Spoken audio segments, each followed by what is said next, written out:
नमस्कार दोस्तों, मेरा नाम है अजीत सिंह और पैसा बाजार हब में आप सभी का स्वागत है।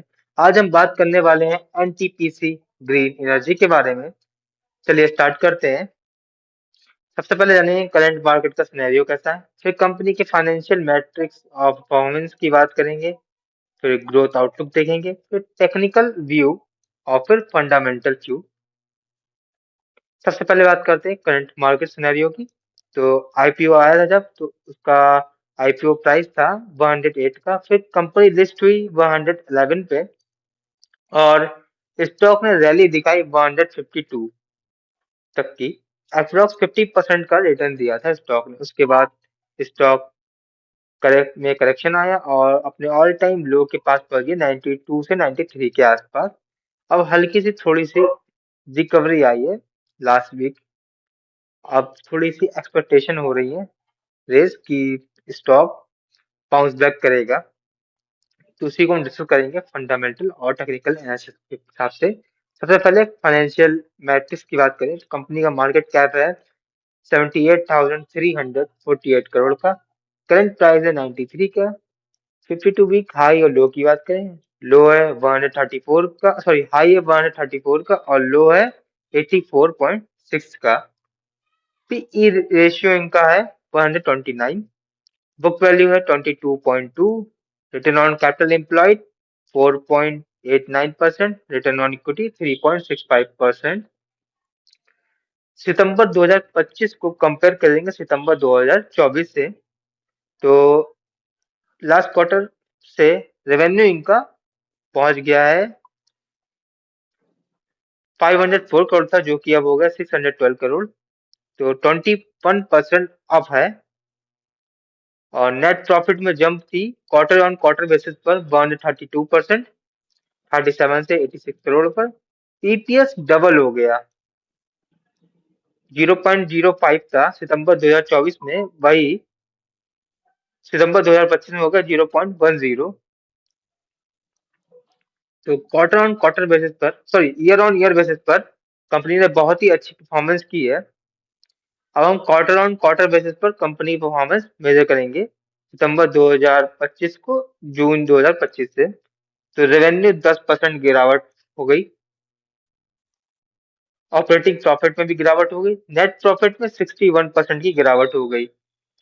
इसकी वजह से कंपनी डाउन ट्रेंड में आ गई। रीजन जाने ये क्यों क्वार्टर ऑन क्वार्टर बेसिस पर रिजल्ट खराब हुआ, तो मॉनसून का इम्पैक्ट हुआ जिसकी वजह से सोलर से जनरेशन कम हुआ, इलेक्ट्रिसिटी, हायर एम्प्लॉयज कॉस्ट और प्रोजेक्ट एग्जीक्यूशन कॉस्ट भी ज्यादा हुई। जब एसेट्स कंपनी की बढ़ गई तो डेप्रिसिएशन भी ज्यादा है, जिसकी वजह से इनके प्रॉफिटेबिलिटी में कमी आई है।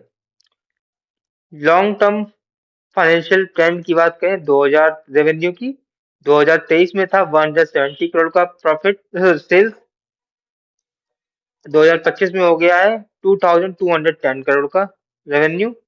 ऑपरेटिंग मार्जिन की बात करें, पहले थे 90% के, अब है 87% के। नेट प्रॉफिट देखें तो 2023 में था 171 करोड़, 2025 में हो गया 474 करोड़। अभी तक डिविडेंड नहीं दिया है कंपनी ने कोई भी। ग्रोथ ट्रिगर और ऑर्डर पाइपलाइन की बात करते हैं। कंपनी ने 13,000 मेगावाट के लार्ज रिन्यूएबल टेंडर सिक्योर किए हैं।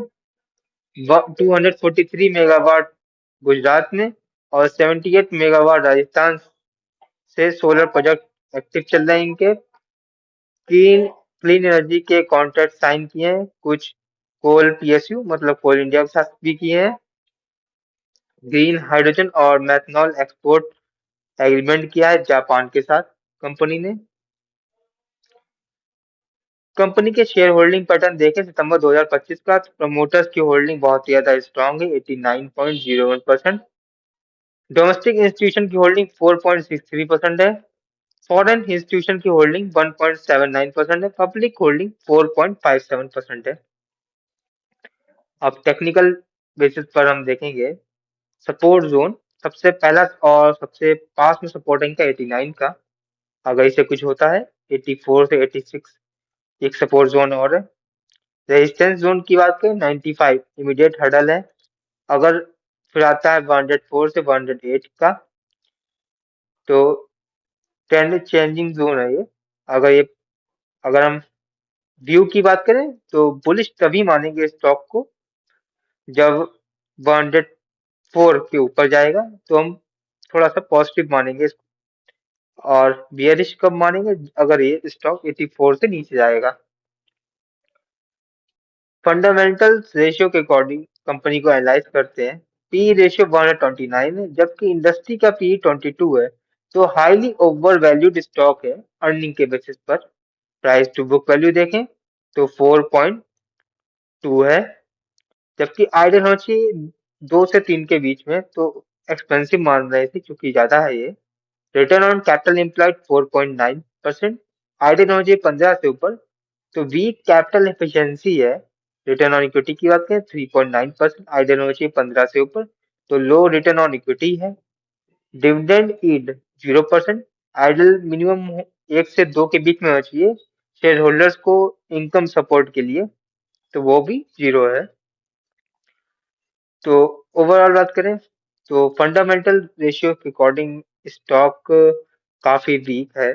फंडामेंटल अच्छे नहीं है स्टॉक के, और टेक्निकल एनालिसिस हम कर चुके हैं।